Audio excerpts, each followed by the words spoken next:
Monsieur le Premier ministre, Madame, Messieurs les membres du gouvernement, ñi ngi leen di baalu àq ci koor gi di leen ñaanal kooru jàmm. Monsieur le Premier ministre, notre pays est secoué depuis quelques jours par une succession de scandales autour d'une transmission de VIH par des personnes dites homosexuelles. Cela a relancé de façon insistante l'engagement que vous aviez pris de criminaliser ce délit. Je rappelle que notre gouvernement avait bien prévenu que cet engagement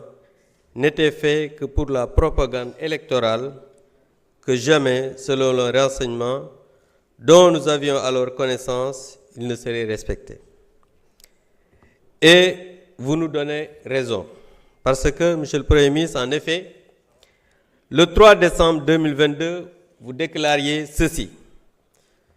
Quand nous serions élus au Sénégal, la loi criminalisant l'homosexualité sera l'une des premières lois votées. Pourtant, le 18 février passé, le gouvernement dont vous êtes le chef a adopté un projet de loi proposant juste un réaménagement du délit. Puisque vous êtes le chef de la majorité parlementaire, vous nous l'avez dit ici,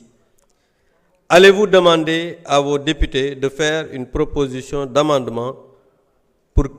criminaliser le projet gouvernemental? Sinon, qu'est-ce qui vous empêcherait de tenir votre engagement? Monsieur le Premier ministre, jamono yi réew mi dafa am ay coow lu bari muy wàllu góor jigéen te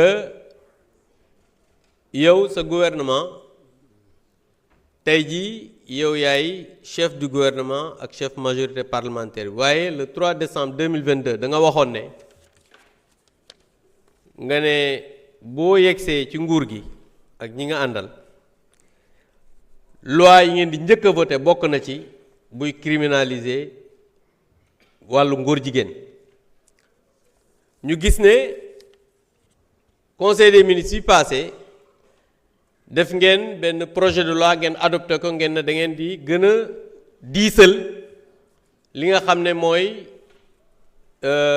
daan yi ci wàllu góor jigéen dëgg la loolu baax na waaye ñuy wax ne comme da nga ne woon dañuy criminaliser homosexualité est-ce que parce que nag loolu ruse la parce que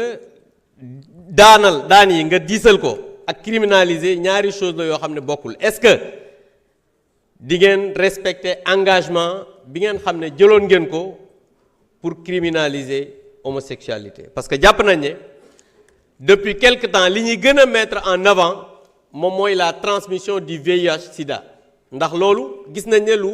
garaaw la maanaam parce que nag nit ñoo xam ne dañuy jël doomu jàngoro ju mel ne VIH di ko transmettre de manière volontaire c'est très grave mais gis nañ ne ñi nga xam ne dañ leen a inculpé pour acte contre nature maanaam wàllu góor jigéen dañ leen a bàyyi ñu dem